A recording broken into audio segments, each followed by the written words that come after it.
Hello there, everybody. Welcome along to a brand new series of EFL debate for the 23-24 season. We've had a few changes to the format, but we're after some continuity as well. And we're delighted to be joined by Ant Northgraves from the Hull and Back podcast once again, and Ollie from Sheff United Way. Ollie, we've kept you on for the Championship, even though Sheffield United are in the Premier League. So it shows how much we love you. Yeah, I'm honoured. I think it's one of those typical moments, isn't it? You know, I'm like Cameron Jerome. I'm just about too good for the Championship, but I was never going to make it in the Premier League, so I had to try and come back as soon as I could. Absolutely, I love your early to mid 2010s Championship forward analogies. Ant, great to have you on as well. How are you, mate? I'm okay, Gabe. How are you? Yeah, really well, thanks. Can't wait to get into the new series. Thanks both for your time as always. We'll get up the background, which is the 1 to 24s, and I must make sure to get this up on the overlay rather than the background. There we go. Championship predictions for the season. You can have a little gander at that. Obviously, I published my 1 to 24s last week, but this might be breaking news for Ant and Ollie in terms of their predictions. So we're going to start with a sort of new format where either of you can challenge another person on their predictions for 23-24 in the Championship. So starting with you, Ollie, anything you want to take me or Ant on over? Yeah, I mean, I think particularly I'm going to start with yourself, Gab, because the one that stands out to me, obviously looking at these, we've all got a consistent number one. Myself and Ant have got a very consistent number two. But what are your concerns with Southampton? Obviously, you've got them seventh, not even making the playoffs. Why do you think they're going to struggle? So for me, I'm not sure about Russ Martin, and not that I don't think he's a very good coach, because I look at his 2021 MK Don side and his 22-23 Swansea teams, both really extreme possession heavy teams, both very well coached, both very impressive between both boxes, great build-up play and all the rest of it. But I do think that it's significant that in neither of the projects Russ Martin has done so far, he's done that third and final phase, where he's kind of had the first phase, which is the sort of rebuilding period. He's had the sort of second phase, which is the kind of refining the style of play. But in both times before he's got to that third phase, he's kind of left. And well, he has left. I don't know why. No kind of about it. What I was saying, and that's kind of. I don't think that necessarily changes his coaching ability, but I do think that when you go into bigger jobs, it's a really important thing to be able to have a CV that says promotion and says I've got to the bottom end and got over the line and achieved these things. So that will be the first thing, question marks over Russ Martin. And the second thing would be, I think they've got uncertainty over a lot of their key players. And I think that's possibly quite a negative thing as well, because there's a lot of uncertainty over what the squad's going to look like come the 2nd of September. So those will be the two red flags I have over Southampton. Interesting. No, I do see that. I think there are some red flags myself. I think one of the concerns I've got does tie into your Russell Martin point. I think obviously Southampton are a team that we've seen in the Premier League try and play out from the back a little bit. They've tried to use that sort of ball playing style, and their centre halves haven't always been up to it. But I do think they might benefit from just a little bit more time. I like some of their recruitment. I think Ryan Manning coming in is an excellent choice. I think he should really make a difference. But I also like the profile of their squad. You know, they've got a lot of young players with a really high upside. I think there's an argument that some of those players probably should have been in the Championship last season. I'm thinking Gavin Bazunu, for example, who definitely made the jump from League One to the Premier League much too early. But I think a year in the Championship is going to really, really suit them. I think if they can get on a roll and they can start picking up wins and build confidence, those young players are just going to fly. I think there'll be no fear in them when they're going into sort of the back end of the season. They'll see it as a really good opportunity to build their experience. Having said all that, I do think it could potentially be a slow start. It is adapting to Martin's style. I think they will probably lose on opening day on Friday night. But generally speaking, I think there's a really high upside to their season. And I fancy them quite strongly at the moment. Obviously, there are players who are going to move on. I doubt we're going to see very much of James Ward-Prowse because he is still there, I suppose, technically now. But no, I like them. I think they're going to be a side. What about you, Ant? What do you think? No, I agree. literally carbon copy of what I mean. The thing is with Southampton and Leicester, I think, as opposed to perhaps Leeds, is that their squads still seem Premier League capable to me. That there were sides that perhaps shouldn't have gone down in the first place, and we'll be looking to rectify that at the first time of asking. But like you say, there is maybe a bit of apprehension about what Martin can do as a manager. I do get that. But I also think that his style of play will suit Southampton's style of players. And I think that, sometimes it just takes a manager of that style of play to have a correct squad to get that final phase done. Like, he maybe had some existential, some factors that maybe didn't sort of help him in previous clubs. Like Swansea didn't really back him in the transfer market, whereas Southampton probably will do. So I think they're at least playoffs, but I'm going to put them second as of now, just with the standing of the other teams. Well, it's you again then, Ant. You want to take a pick from mine and Ollie's Championship 1 to 24s? Anything you'd like to challenge either of us on? I'm going to come at you again, Gab, because Sunderland in second, I think, was the biggest surprise that I saw on your list. Other than perhaps putting us in the top 6, I didn't think you'd do that. But Sunderland in second definitely was a surprise to me. So I'm just wondering your logic behind that one. Sure. I've got a very quite a few points that I would like to raise with Sunderland. The first would be that so much went against them last season. First of all, they're a newly promoted club. Very rarely do newly promoted clubs get into the playoffs. Even Sheff United, when they came up, got finished 8th or 9th first season, 10th even it might have been. Secondly, they lost their manager, which should have been a downside because Alex Neil took them up. Tony Mowbray did a great job and actually ended up suiting them more. But, you'd have to say at that time that losing Alex Neil was on paper a hindrance. Then you look at it and they say they lost Ellis Sims, who was recalled by Everton. They lost Ross Stewart, who's their top scorer, to injury. So you have two absentees up top, which meant that for a long time under Mowbray, they had to go with that. And they were a recognised centre forward. And then talking of injuries, they had a whole spate of injuries at the back, which meant they had a makeshift back line and in the second half of the season. And despite all those things, they still managed to make the playoffs with a really young squad that I think is only going to get better. So combined with the fact that they've got lots of high potential players that I think are going to improve this season, and the fact I don't think as much is going to go against them, including not as much bad luck with injuries, and I think they're going to have more continuity in the dugout.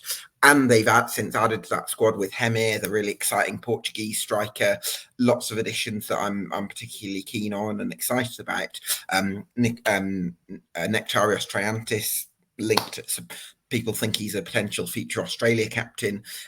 So players like that, I think they're going to have more depth in defence as well, which is going to be huge.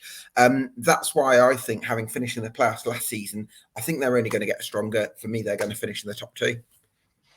See, it's interesting because for me, I feel like this league is a lot stronger than last season, and I think with Sunderland, it's they missed Stewart for a large portion of last season. Like I say, Ellis Sims was also recalled, and he played well when he was on the pitch. But I think a lot of their play was dependent on Diallo, and obviously he's not there this season. So whether or not they can replace his goal contributions would be my biggest concern.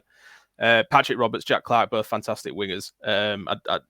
Jack Clark, I think, will have another good season. Patrick Roberts, I don't think will be the same numbers wise as Ahmad. And then obviously you've got Stewart could possibly be leaving, which I don't know if I don't know much about their new striker coming in. You'll probably be in a better place to know that about me, hence your prediction. But for me, Ross Stewart, if he goes, then that would be a massive loss for me. He's one of the best strikers in the league. Probably would have hit nigh on 20 goals if he was fit all season. So yeah, I mean, it's an interesting one. I definitely think the contenders for the top 6. I just don't think in terms of the automatic spots, I don't think that they're at a strength point where they would be going for an automatic promotion. But we've seen stranger things happen, I suppose. If I could have one more word on Sunderland, because I think that's a really important point you make about Ross Stewart getting injured. But I think you could look at it and say, can we compare Hemir, the lad they've got from Benfica, to be? And I accept he is a bit of an unknown quantity.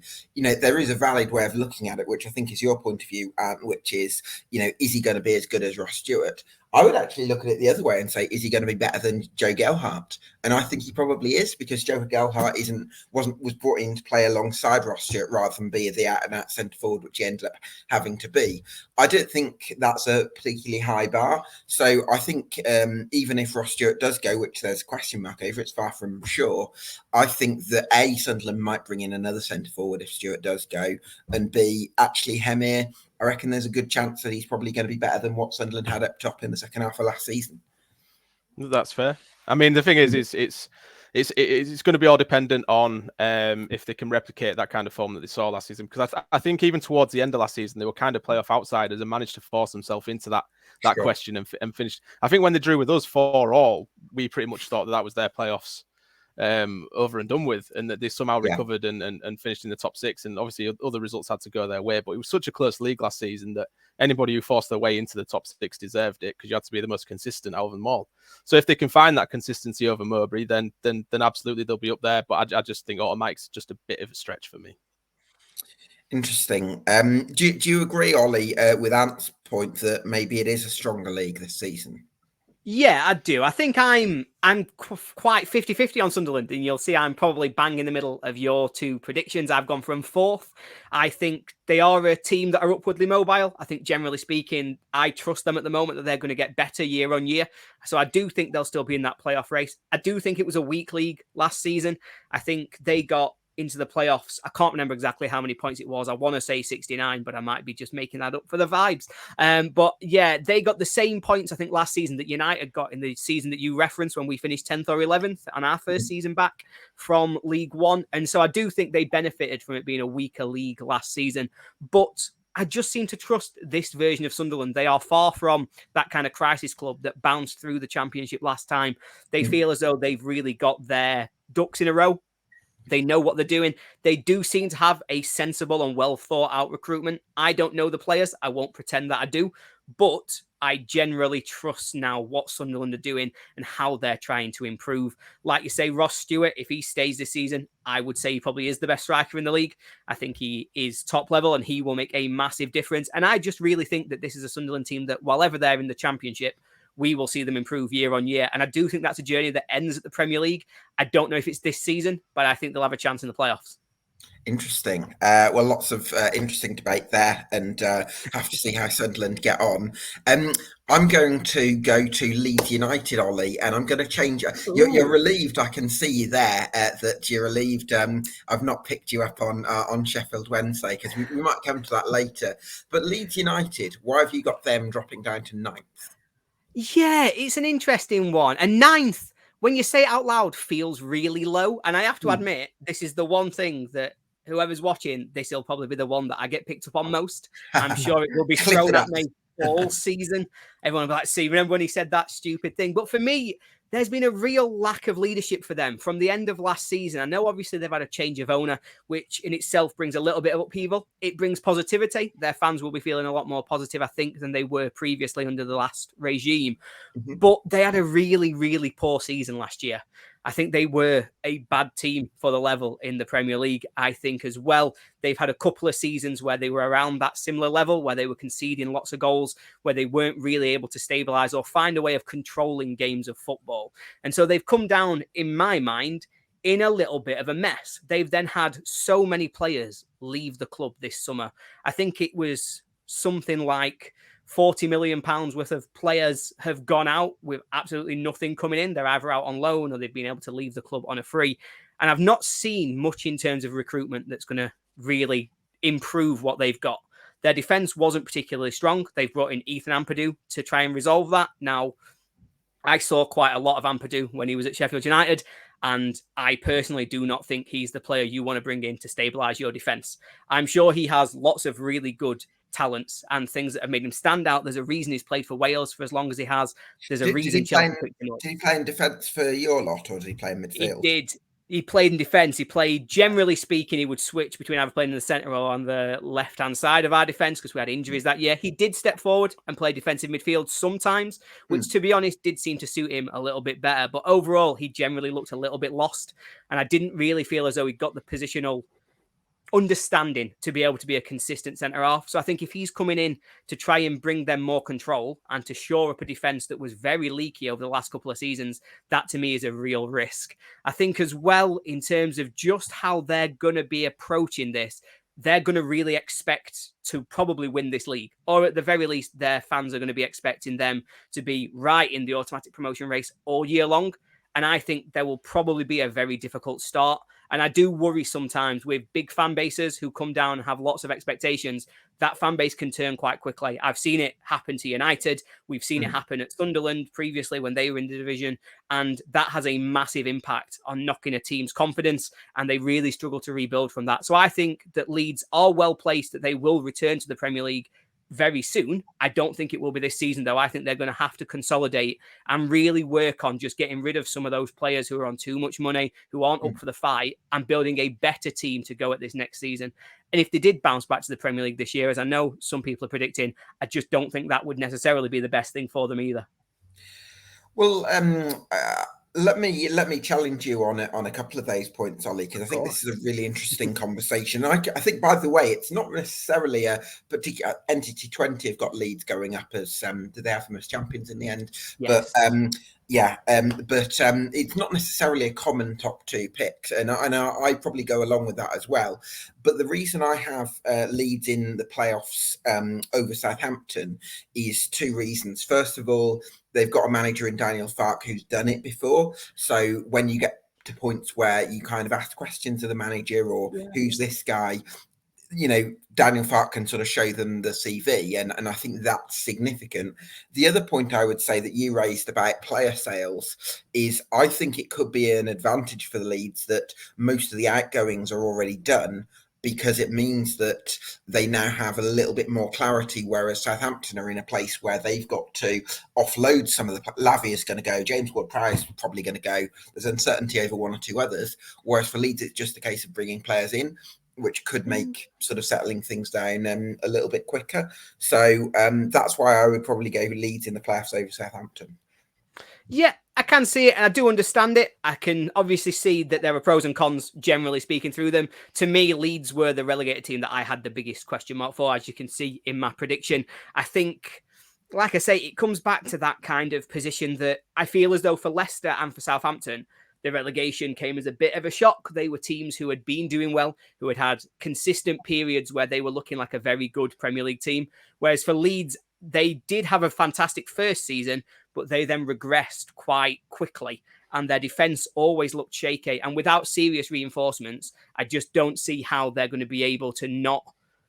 If it's going to be end-to-end, they're trying to outscore everybody. For me, that's not a recipe for promotion. That's a recipe for a mixed season that ends up with more disappointment than you expect. You've got to be able to exert control. You've got to make sure that you are the dominant team in games, but also that when you are under the cosh, because in the Championship, everybody comes under the cosh, you've got to be able to stay secure and take that and defend and just be sensible in your approach. And I've just not seen enough from Leeds over the last few years that I think they can do that consistently over a season.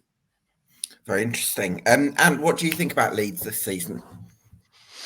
I think that they're definitely the worst position of the three that have come down, in my opinion. I just think that because even the season before last, they were lucky not to go down. I think, they never really replaced Rafinha's goals, who pretty much carried them throughout that season. They never really recovered. I think the thing was with Leeds is I did anyway, I believe that the team that they won the Championship with was a Championship standard team, but it was the genius of Bielsa that improved these players to, levels beyond what they thought they could achieve. And then when it all started to fall apart under Bielsa defensively in the Premier League, when they had that month where they conceded like 5 or 6 every game, and then they decided to get rid of him, they never really replaced him. They didn't bring in another manager with that same ethos. And obviously they brought Jesse Marsh in, who was a bit more of a defensive and conservative manager to try and preserve the status, which worked in the end only by the skin of the teeth. But then the next season after, you're thinking, I didn't have any confidence in them to stay up. In that squad, in that manager, that the recruitment in that summer was questionable at most. They didn't sign any goal scorers. They didn't replace Rafinha at all, and they didn't improve like what Ollie said, the worst part of the team, which is the defense. And they've come down and they've pretty much kept the same defense and added Ampadu in, who again I agree with Ollie is never up to his potential. seen as, Chelsea. I just don't think that he's going to bring that bit of a bad, like it could be a worse season than what they expected Leeds, but you can never write them off, can you? Let's be honest. It's going to be one of those where they've got, like we say, they've got that stadium that everybody hates to visit, and they're going to have a squad that's going to be competitive. And teams, when they're usually relegated, even if they are in a bad spot, are usually hovering in and around the top 6 anyway. So they'll be in the mix, I think. But I think automatic promotions beyond them this season, unfortunately. Well, one final word on Leeds. I would say Luis Sinisterra is going to be absolutely one to watch this season. Fantastic winger. He's been part of a strong Europa League side a couple of years ago and seemed to have a huge range of quality. So definitely really excited to watch him. So coming back to you then, Ollie, any others you'd like to challenge me or Anton on our Yeah, it's a really interesting one because obviously I think generally speaking across the board, we are relatively consistent. I feel we're as not though far we off, are we? have looked. I think we seem to have got a handle on it, which means that we are all going to be so dramatically wrong that it's going to be relatively difficult. I think one of the ones that I'm going to challenge Ant on it. But realistically, this is a challenge to you as well, Gab. And I think I'm challenging both of you on this because I've bought into the narrative and Ant understands it better than anybody else. Hull City. When I've looked at this and I've done my own review and I went into my analysis and I looked through the squad, I looked through the form from the end of last season, my gut reaction was that I think Hull will not be fantastic. My gut reaction would have been probably to have them lower than I actually have them in my predictions right now. But you are very bullish on Hull's chances. I know that towards the end of last season, you were confident looking ahead to this season. I know when we spoke earlier in the summer, you were really confident on the business that you were looking to do, but also confident in the manager, Rosenior, and what he's offering to the club and how he's taking it forward. So I've pulled Hull up because of your opinions previously. And I suppose I'm interested to know what your current thoughts are on the squad, whether or not you think Gab's gone too far looking at the playoffs, or whether or not you think that yourself are maybe hedging your bets a little bit, as we are quite likely to do as fans. The thing is with us is we have a squad, I think, that's capable of finishing in the top 6. Whether or not we will is obviously another story. I think that it's yet to be seen because all we've seen now from pre-season is you can't really judge what you're going to be like throughout the season from friendlies and whatnot. But the only issue that we really needed to solve was scoring goals. And a lot of that issue came down to the fact that our front line was always injured. We very, very rarely had multiple attackers to choose from. And when we did have selection and partnerships formed, we looked good. When Tete and Oscar were playing together, they were fantastic. They were scoring goals. They were assisting. When Connolly came in and was playing alongside Oscar, it brought the best out of both of them. And then Connolly got injured again and went out. Tete got injured for a long time, got suspended, etc. We never really had a consistent run with these forwards. The biggest problem Rosenior had when he's coming into the side last season was making us hard to beat. We had the worst defense in the league by far. We were rolling over every game. He came in, instantly changed. Like we first game back with 10 men, we got a 0-0 at Millwall. So it was instantly made us hard to beat. We draw far too many games. We drew, I think, 14 of the 28 we drew 14 of the 28 games that obviously Rosenior was in charge for, and that obviously needs to change. If we had scored one more goal in, let's say, 3 or 4 of those games, we were probably in the top 6 race to the last game of the season, if not finishing in the top 6. And that's the frustrating thing. And Rosenior would have been ragging his hair out trying to figure out how he's going to get this squad to a position just enough to last a season and stay consistent and have an 11, as strong a possible 11 every week to choose from. He's also had his hands tied this summer in the case of we spent so much last summer that he's probably not had as much to spend as he'd want to. So we've had to sort of be a bit more clever about our business. He's gone for young, promising players that maybe are a bit, not necessarily proven in this league, but don't have a point to prove. And he's all about belief in players, and he instills belief in his squad. I mean, Tete is about to leave, I think, for about 1.5-2 million. Not because he don't want to be here. It's personal or something. I think his family needs to go back home towards or something. But he came out and said how much he loves Rosenior and how much he demands, like he has an absolute standard. And if a player falls below that, you're not in the team. I mean, we saw that with Eboué last season. He came in as one of the most promising players. It was his top target, and he didn't look interested, and that was it. We didn't see much of him at all. So, as a fan, you want to see that kind of approach. He's going to have an absolute standard that all these players have got to hit. They're going to have to run a lot every game. They're going to have to work the socks off, and they're going to have to get to a position where they understand he's playing out from the back more. So with the impending signing of Connolly coming in, we've got Delap now as well. You've got Harry Vaughan, who's coming in and looks very promising. We've got Aliar, who's not quite the finished article yet, but has a lot of promise. You've got Oscar, who scored 13, and he missed about 2 months of the season, so could have had more. It is, in an attacking sense, we're almost there. It's just we need to see it. And I personally think we'll fall just short, but we'll be in that discussion for the top 6 come the end of the season. Interesting. And what do you think? So obviously, one of the things that always shocked me a little bit when we talked at the end of last season was this idea that I think it was the Player of the Year dinner or something like that. Rosenior made it very clear that he felt playoffs was the target. That's where you should be looking. That's what you should be pushing for. Is there any, with your prediction being that you're not going to make the playoffs this year, where do you think that leaves Rosenior? Is that still progress? Is that still right man? Or do you think he's heightened the expectation too much on himself for that to still be a success? No.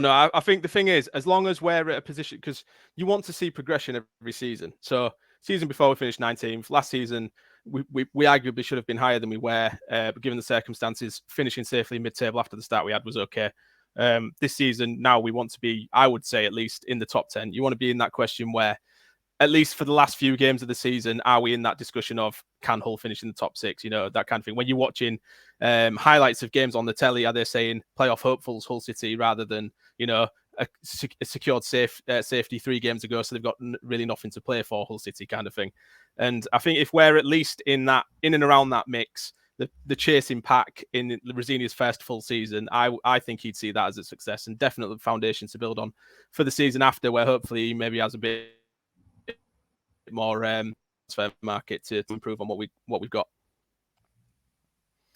No, that sounds good. I think that's, again, you've reassured me that you are bullish and that I was right to raise my expectations. And I thought, what do you think, Gab, then on Hull? You've got them 6th. Obviously, the concern there from Ant was that last season goals. Do you think that if they're going to lose Tete and they bring in, well, they've brought in Delap, for example, do you think that addresses that concern? Do you think there's goals there, or do you think Delap's and some of those recruitments not quite the finished article? What are your questions? It's a really interesting one because I'm feeling slightly less bullish about Delap than I was 24 hours ago, because I went on a State podcast last night and they weren't necessarily hugely bullish about him. So I'm kind of a little bit tracking back on that, but hopefully he can have a big season. Now he's had a year under his belt to get used to football at senior level and the championship game, because championship is a demanding first senior loan, I guess.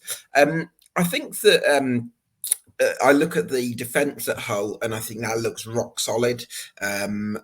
6 defeats in 28 under a senior. Ruben Vinagre comes in at left back, so even if he sells Jacob Greaves and give themselves a few quid to reinvest, they've still got a rock solid defence. And then I look at the midfield where you've got Jean-Michel Seri, who's a title winner with Fulham at this level 2 seasons ago. You've got Regan Slater, who's probably the most, there's 2 players who are externally underrated at Hull. Firstly, Slater, who I mentioned, incredibly industrious midfielder. And then Ant tipped me off on Adama Traore, who had a really good 9 games at the back end of last season. He didn't play as much as he would have liked last year because of injury. And I think because of that, and maybe because Hull weren't on sort of most people's radars at the time he was playing, he probably slipped under the radar a little bit. I reckon he could surprise a few people this season. So defence and midfield looks really strong. And with that in mind, I'm thinking, if Oscar Estupinian comes good, because we know there's a goal scorer in there, if Aliar Said Manish comes into it, now he's had a couple of years to get used to the English climate, maybe if they sign a goalkeeper as well, I think that it's not going to take much for Hull to become a top 6 package when you consider that, okay, they finished 15th last season on paper, but really I think you can kind of strike off a lot of the first few months of form under Shotter Arveladze, because the quality of his management wasn't the same as Rosenior's. So actually the jump is more like from 10th to 6th rather than 15th to 6th, which is feels a little bit less drastic, doesn't it? No, I get that, and that makes it seem a lot more achievable. But like I say, I think similar to what we said before, I think it is a tough league this year.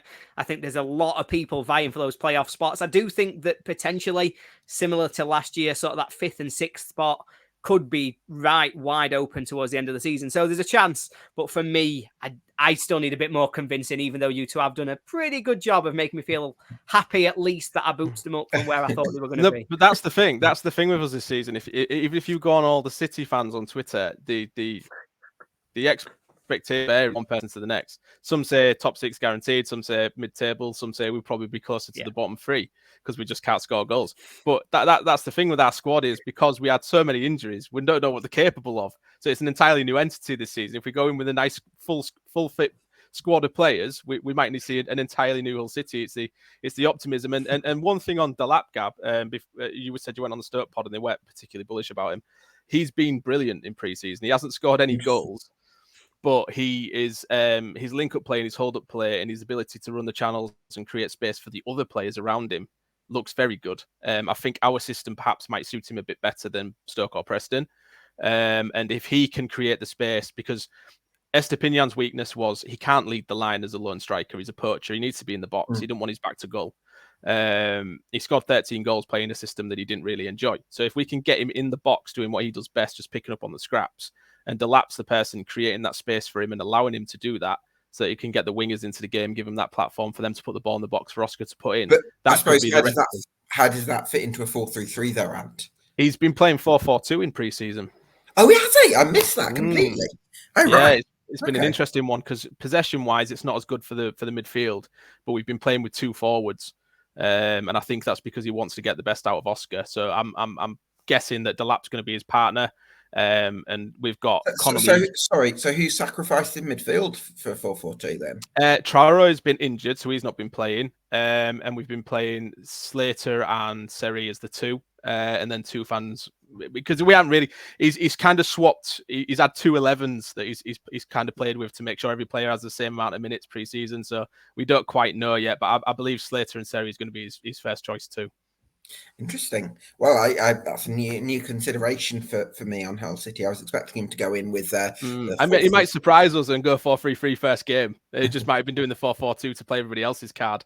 Yeah, we'll see. And do you fancy taking me or Ollie on either of our predictions?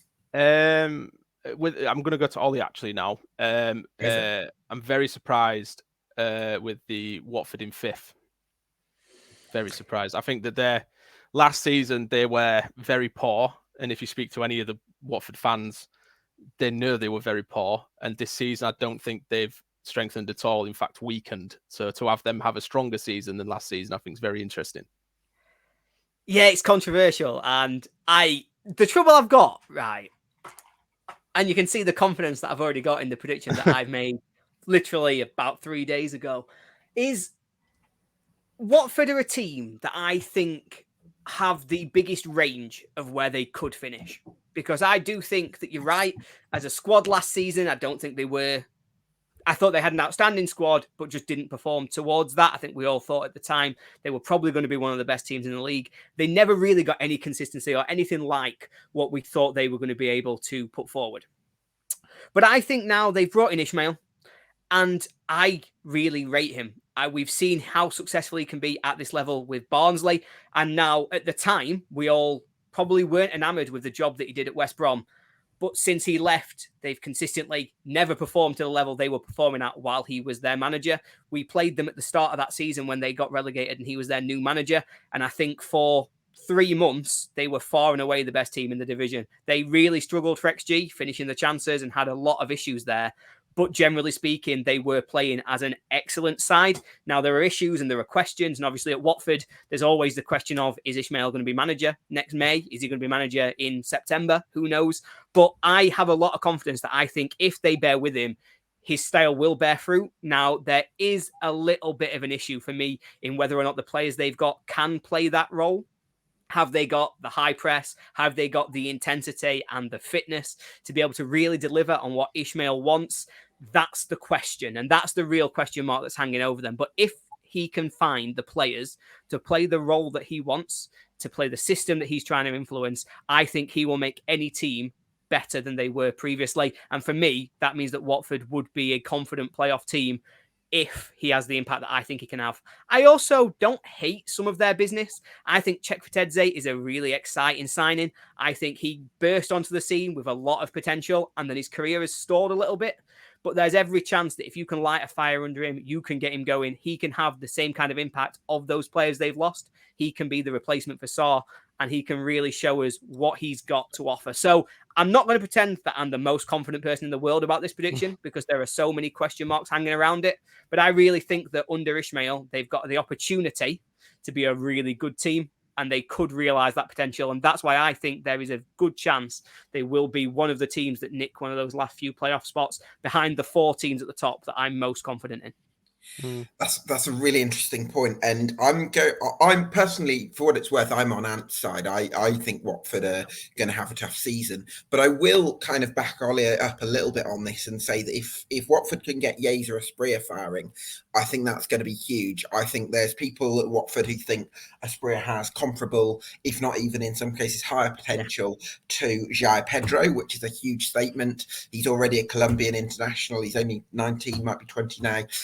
And he's someone who's incredibly agile in tight areas, but he's one of those who seems to have eyes in the back of his head sometimes, and some of the passes he can pick out in the final third, really exciting. So Yeaser Asprilla in the right system, I think, could come good at this level. So that's where I'd back Ollie up a little bit. But Ant, I want to come to you on West Brom because Ollie mentioned that Watford are the team that could go either way. I think it's West Brom because I think you could make a case for Albion finishing in the top 2 because of Carlos Corberán, because I think you could argue he's the best manager in the league. And, you know, when he first took charge, it was that sort of form until the injuries happen. So there is a case to be made there. I also think there's a case to be made that West Brom go down because they're an awfully run football club. So for me, West Brom are the ones where it could go completely either way, and the span's probably the biggest in the Championship. Yeah, I mean, I just don't think that they've got. Personally, I don't look at their squad and see enough goals. They've even had players previously that they've now let go, i.e. Carlin Grant, players like that have previously been goal scorers, gone to West Brom and stopped scoring goals. There's something at that club. I don't know if it's philosophy or culture, but strikers go there and can't score goals. And I look at the squad and don't see that in them. And the problem is there's a lot of pressure on this season. They've got a lot of financial issues. I think they have to have it solved by summer, or else they're in real trouble.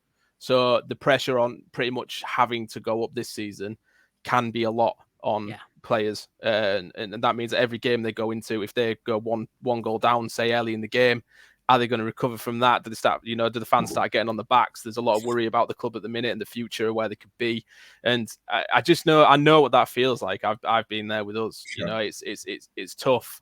Atmosphere adds a lot, I think, to the players, to their performances, to their mentality every week, and just the situation that West Brom are in, and how, you know, they really realistically can't build a squad at the minute that would be capable, I think, of the top 2. I mean, Corberán's a fantastic manager. I think they've done really well to get him in, because I think if they'd have had a manager with less Championship pedigree, then they probably would have been almost dead sets to be down there scrapping out. They'd be that, like, I'd have them going down if they still had Steve Bruce as manager. Yeah, and that's the thing, and that's mad because Bruce has got the most promotions from this league ever. But it's like, but he's like we say, he lost his way towards the end, didn't he? But I just don't see it with the West Brom squad, unfortunately. And I just think that, like I say, it's similar to Watford. To be fair, like, their fans aren't happy either. It's a situation where, you know, have they got confidence that manager is going to be there in 6 months' time?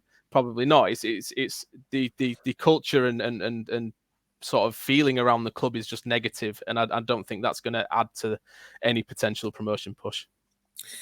Well, let's talk about the relegation battle in the Championship now then, folks, because we've all got very similar bottom 3s, but if I'm not mistaken, I think each of ours are slightly different. We've got sort of we've each got 3 of a group of 4 teams going down, but we've each got one of those 4 teams staying up, which I think is really interesting.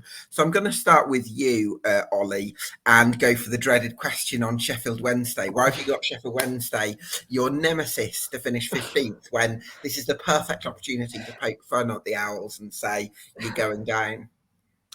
Because Well, I think there's a few things really that drove me to say this. I think first of all, the top end of League One last season was absolutely outstanding. Now, I'm not one to give credit to Wednesday wherever I can avoid it, but they got 96 points in a really good league. I felt, to be honest, I think that really shows an outstanding team. The way that they got through the playoffs also generates momentum.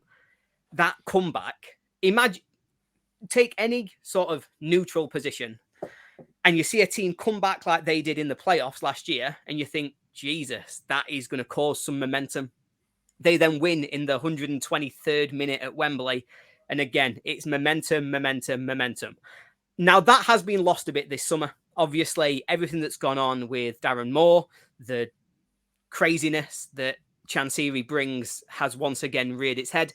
And I think that does put a dampener on what might have been a really exciting season for them, coming up with no expectation and just a lot of momentum. And the squad is thin. They need recruitment. They've got to bring some players in. But they've got some outstanding players who I think are more than ready and capable to step up to the level. They've got that midfield where they've got Byers, they've got Windass, they've got Bannon. When they're fit, they are a core that is capable of matching up with a lot of teams in this division. I won't say every team, because clearly I don't believe that to be the case, but I think they can match up to a lot of teams at this level. I don't think the step up, when you've performed to that higher level in League One, we've seen where everybody's got Ipswich in their predictions. Everybody's expecting them to be up towards the top of the Championship, in and around the playoffs. We've seen that nobody, I don't think, is predicting Plymouth to go down because, again, a really outstanding season in League One. And I think Wednesday fit that same criteria. I think they had a really outstanding season in League One. Don't think the step up is as big as maybe it has been previously because of how high that standard was. And then, of course, there is the personal reason that I probably wouldn't predict Wednesday to get relegated. And that's because I'm a natural pessimist. You know, I will think that they will. I would never even let myself expect that they would get relegated, because that's just setting me up for a fall. And so I do think also what happens if Sheffield went, you do predict them to go down, and then they end up finishing comfortably top half, and then Sheffield Wednesday go down from the Premier League with a record lowest points tally. This is going to be clipped up and put on social. So I think you've made a wise call there. I'm not feeding the ammo. I'd refuse to do it. But as well, I do think genuinely that at the moment, I understand this chaos off the pitch, but I think on the pitch, they've still got a pretty good squad. I think they need more players because injuries could bite, and that would really affect them. But generally speaking, I think they are strong enough to comfortably stay in the division, albeit that maybe some of that off-field stuff will just destabilise them a little bit. But I think we'll see on Friday that they're actually much more prepared than we think they are, and they'll go out all guns blazing against Southampton. Yeah, very interesting to see how Xisco Munoz gets on. Ant, coming to you, the team from the four that you've got staying up is Huddersfield. For me, my question mark over Huddersfield is whether Neil Warnock can do it over a full season at 74, because over the last 10 years, although he took Cardiff City up in 17-18, the bulk of his work has been mid-season turnarounds, coming in for 15 games, lifting the players, using his man management qualities, and whipping a team into shape, which he can do with his eyes closed. I think it's a very different kettle of fish committing to a whole project for a year, and all the demands that come with that. So why do you think Huddersfield stay up? Pretty much just because I saw what Warnock, that Huddersfield side, I think, prior to him coming in, even maybe 2 or 3 games into his management, where they lost a few under him as well, every single person in the country, I think, would have said, even Huddersfield fans included, would have said they were going down, and the job he did in keeping them up was genuinely spectacular. I don't know how they stayed up in the way that they did. Very impressed. I just think that Warnock, if this is actually going to be his final last season, then he's going to do everything in his power to make sure that this club stays up and stays in a better position for whoever takes over for him, so that they don't find themselves in that same mess. There is, I think that they've got a very weak squad is the problem. I do think they'll be down there in the mix. I just think when it comes to, I don't think they would sack him is the thing. So when it comes down to the end of the season where, they desperately need those wins to stay in the league, Warnock's the kind of guy who'll get them to do that. And I will go on record here, I would be very happy for Huddersfield to go down, because City always play absolutely terrible against them and lose. So it would pain me if they did stay up again. But I just you can't go against Warnock. I just think that his know-how of getting a team out of the dung at the end of the season is just unmatched at the minute, isn't it? And he'll do it again, I believe. And it's Warnock, isn't it? There's not much more you can say. I don't know. It is. I'm the same as you, Gab. For me, I agree. I'm not saying that Warnock won't do it again, which is come in and save somebody from relegation when they look doomed. But I just don't see him doing it for a full season at Huddersfield. I think they're a team who only just stayed up at the end of last season, and they did so with some performances where they probably got more points than they really deserved. I think, generally speaking, they've not had strong recruitment. So it's a similar team that's going to be playing to the one that struggled last year. And as I've said, I think the 3 teams coming up are significantly better than the 3 teams that went down. And so finding 3 teams to be worse than Huddersfield for me was a bit of a battle. I think that it's difficult to really see who they finish above. I think I have got them above QPR, but that's because I think QPR are in a bit of a crisis. And for much of last season, they themselves were comfortably the worst team in the league.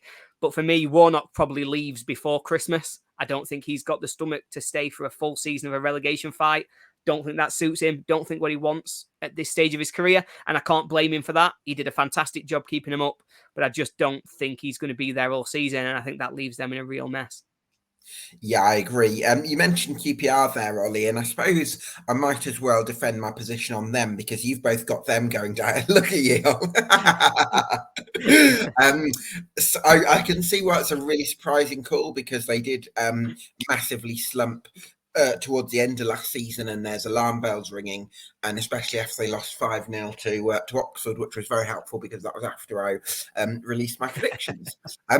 But I, having said that, I believe in Gareth Ainsworth because I think he's one of the best positive psychologists that I've come across in management. And I feel like he's the type of person who, when players come in on Monday morning after getting trounced at Oxford, they're going to have very little hope. And by Friday, they'll feel like they can win at Watford. And I just feel like that's the kind of the style that Gareth Ainsworth has. Now, I accept that there is a question mark over whether he has the ideas at championship level that are nuanced enough against coaches like Carlos Corberán that we've mentioned. But I also feel like he's the right person for where QPR are now, just because his methods are so culture-led and he can really have a positive impact on the culture at places. And it feels like, to me, that's what QPR need. They need a bit of a cultural reset, and I feel Gareth Ainsworth can provide it. Very interesting. I think, anybody who watched us last season will know that I'm no fan of Gareth Ainsworth for a number of different reasons that we don't need to get into. But I would just say that last season, for at least 50% of the season, I thought QPR were not just the worst team in the league, but probably one of the worst teams we've seen at this level for quite a while. They were really drastically poor. Obviously, there are some positives where you've pointed out there that you think that Ainsworth is going to build a really positive culture. He has been given the keys to the castle, with Fernandez and Les Ferdinand both leaving. I do think there's a power vacuum around him, which means he is free to create that culture in the way that he wants it. And it will almost be styled in his image at this point. But for me, I think there's something in positive psychology. I think it can work. But I think we saw last season at QPR that he didn't make that significant an impact when he came in. It wasn't like he went on a fantastic run to save them. He just about did enough to keep them in the league. And I just don't see that they made enough progress. I don't think the players they've got massively suit the Ainsworth style, even with the recruitment they've done this summer. And I just don't understand how they've improved enough to stop the rot that just seemed to run all the way through every player, all the fans, just the entire club last year. And it's a shame because as a club, I do quite like QPR. I've enjoyed watching them. We've seen them really grow as a team, bringing through really good young players, really exciting attacking players. And I just think they've sacrificed that for Ainsworth, and I'm not sure it's the right bet to have made. Yeah, I must confess that's a compelling point as well. So, any more for any more before we wrap things up? Anyone else want to take me on or take anyone on? Go on. I want to take you on, Gab, because I want to understand Blackburn Rovers from your perspective and whether or not it's just a timing issue of when we did the predictions, which is why they're featuring relatively high in your list. So the reason why I'm high on Blackburn Rovers, I did initially plan to put them in the playoffs, and I think after some of the concerns over finances and is Jon Dahl Tomasson entirely happy at Ewood Park broke out, I did put them a little bit lower. Possibly I could have put them a lot lower, but the reason I didn't, couple of things really. First of all, they established a really clear style of play last season, which is an incredibly important thing for me. I think they bring in players that fit with their style of play, which is a massive tick in my box. I think they've got smart people now upstairs and on the recruitment team, which I think is huge. And I also think that they've got one of the best academies in the country outside the elite, which is another thing because I think there's players like Jake Batty, Garrett, Harry Leonard coming through, any one of whom could make a real impact. And then I also foresee somebody like Adam Wharton having a season similar to the one Alex Scott had last year, and really having a big season and making a difference. So for all those reasons, and the fact that they've got quite a young squad that I think can improve gradually, like similarly to what I've said with Sunderland, I don't think things are as catastrophic at Blackburn Rovers as has maybe been suggested. And I would also have a bit of faith in the club now, especially with Brutton as sporting director, that if Jon Dahl Tomasson did leave because he wasn't happy with one thing or another, I would have faith in them finding someone similar who would carry things on. And I wouldn't worry too much about a drop-off. So for me, Blackburn, I can understand the concerns, but for me, Blackburn are being a bit underrated. No, fair enough. I think for me, it was the comments from Jon Dahl Tomasson last week, obviously, suggestions of slashing budgets, of changing expectations, of not being backed the way that he expected. That really flagged up a few warning signs for me. I think as well with some of their players who have been big players for them. Bradley Dack has his injury issues, but he's a very good player on his day. No, I'm not having that Bradley Dack leaving is a reason to put Sunderland. Not just Bradley Dack, but okay. One of them. Obviously, we've had Brereton Diaz move on as well. I think there's just a few things going on at Blackburn at the moment where I've got question marks over them. And I think with a manager coming out to very openly say, I'm not necessarily happy right now with how this goes, there's enough warning signs that means that I'm going to be dropping him. And I think I probably dropped him about 6 or 7 places as a result of that interview. I think I can see how that's a bit of a red flag. Would I be happy if I was Blackburn Rovers with Jon Dahl Tomasson saying that? Probably not, because I think you can have your disagreements with the board, but I think it's important that you keep that in-house and you keep it professional and you either commit to the club or you don't accept the paycheck from them. But I would also challenge the point on Brereton Diaz and say, although there's a drop off in terms of guaranteed goals, because you don't get that with someone like a Niall Ennis, for example, I also think a Niall Ennis probably fits the dynamic or fits the system a bit better than Brereton Diaz. And actually, when Diaz was out, Rovers didn't struggle last season in his absence. They had players like Sammy Smodics and Tyrese Doolan sort of stepping up. So I don't know. I feel like we're exaggerating the problems at Blackburn Rovers, but I can see why you'd be concerned about them based on what Tomasson has said. Interesting. Yeah. Ant, fancy picking out one more? I just wanted to. We've all got Rotherham in the bottom 3, so I feel like it's. Rotherham fans will probably feel that's a bit harsh. I feel like we should probably all justify why we've done that.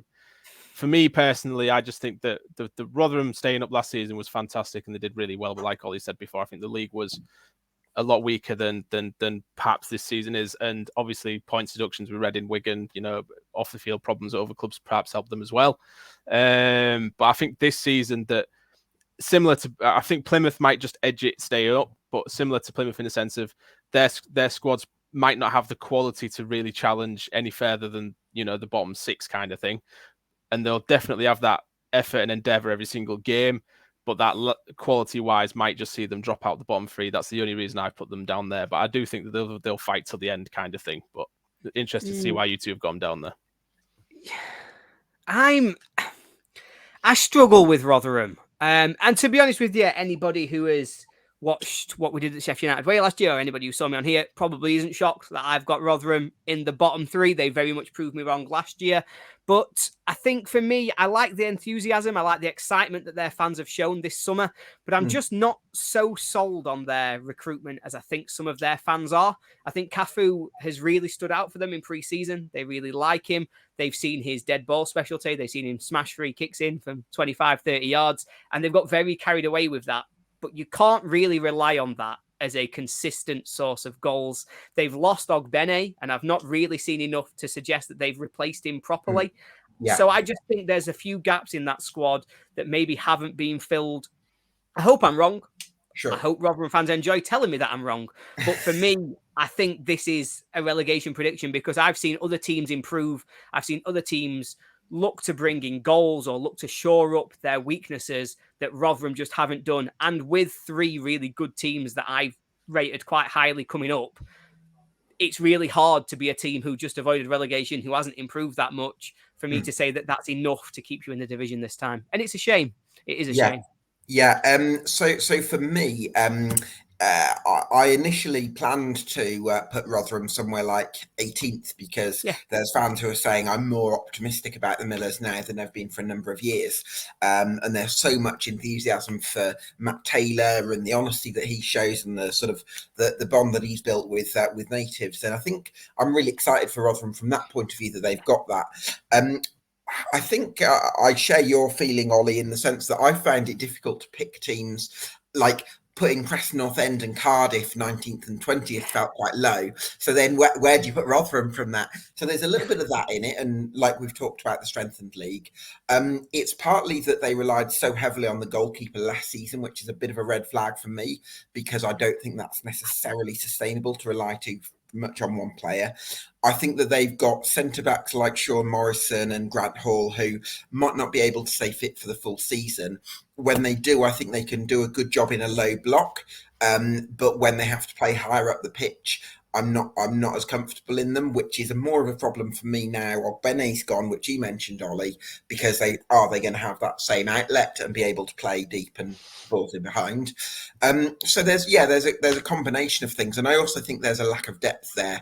I think there's sort of 7 or 8 players I think they've got that are good enough for championship level. I think they've got a fair starting 11, but I think beyond that there's very little depth, and I think there's a big drop off, and that's why I'm very worried about Rotherham. So good luck to them. Great club, fantastic fan base, and I love that the spirit they're attacking this season with. So I hope that's vindicated. But for us three, we're putting them down. Do you want to talk about Ipswich, Ollie?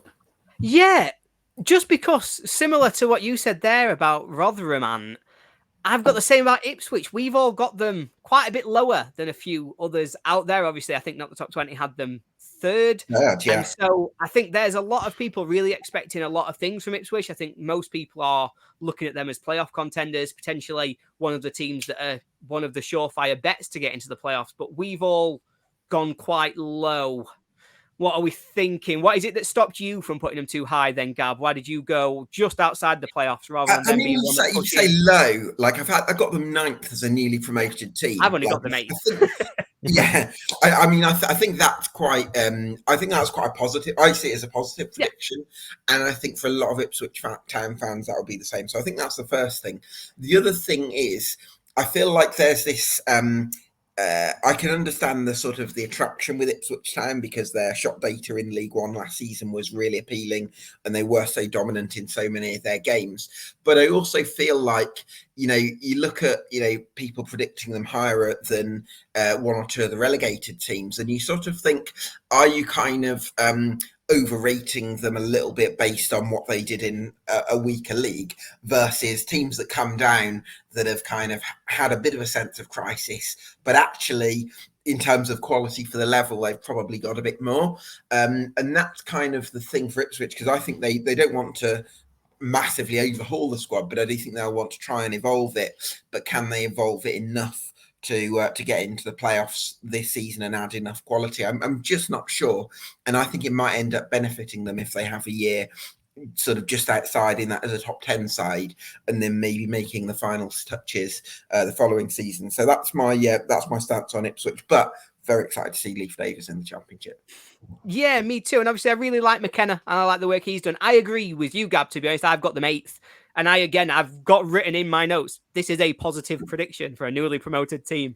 I like reminding myself that just because other people have got them higher, I think it's fair to say that 8th coming into the league is a really strong position. It's a really good season and it's really sign of progress and the belief that we have that Ipswich are a really good team. Obviously, Ant, I said that Gabs was low. You've gone 15th. What is it for you about Ipswich that makes you think that they're probably the expectation level is a bit too high?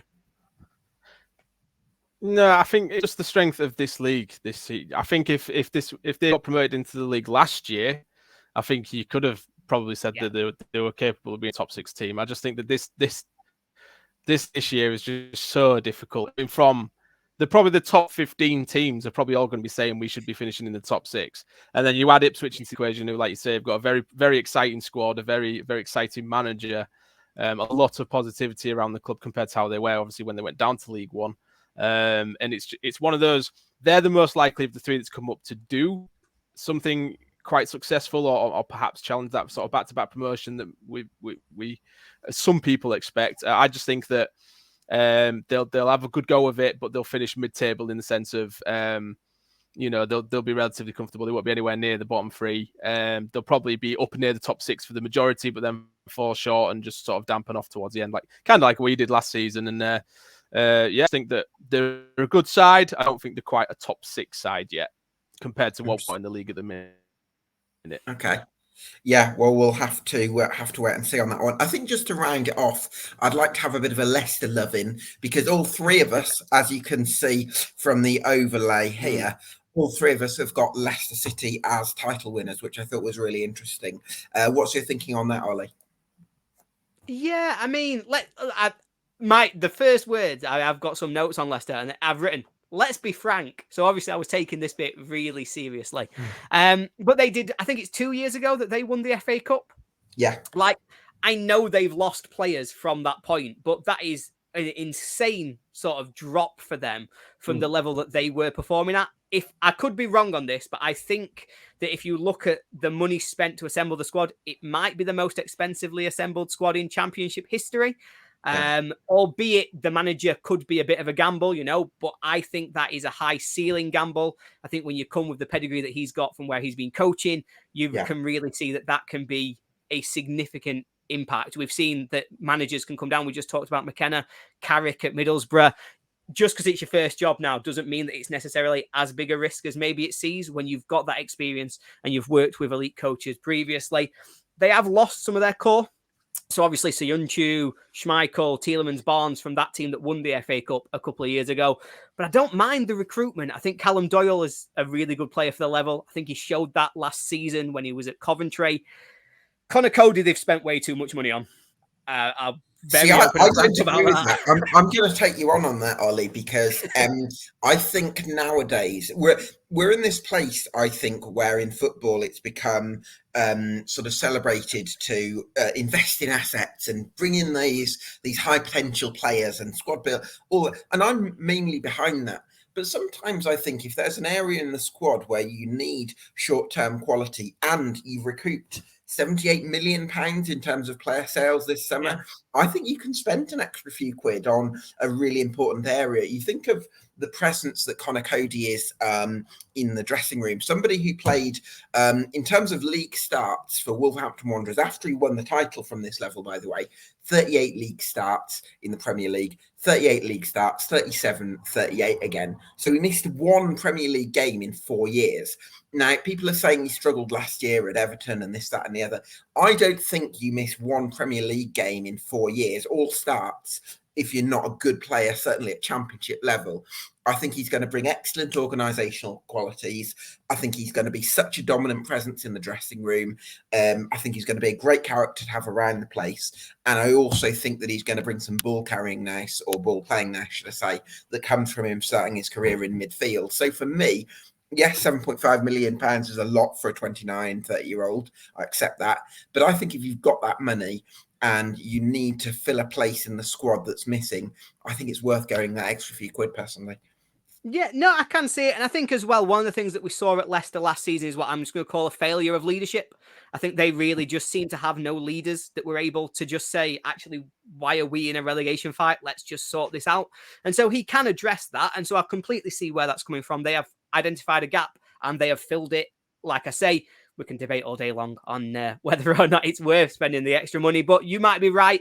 And I do think that the fact that we all think Leicester will win the league probably suggests they have got it right. We think he can be a leader that will allow them to just kick on and really attack this division. I also think Harry Winks I think that's good business, you know. Yeah. I mean, it's how long ago is it that he was in the England team? 2 years, 3 years? At championship level, that is rated. At this level, that is a ridiculous signing, I think. The thing is I remember watching Harry Winks playing for Tottenham in Champions League, and he was one of the best players on the pitch.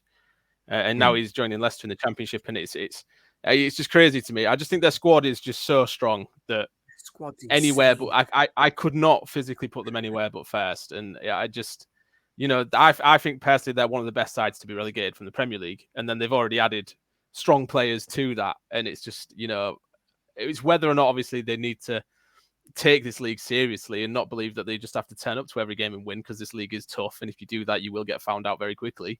But I just think that the quality in their squad, even if they turned up 75% to every game, they would still win most of them. So, yeah, it's to me, easily the best team in the league. Yeah, I think they could do with adding a little bit of creativity in certain areas, maybe out wide as well.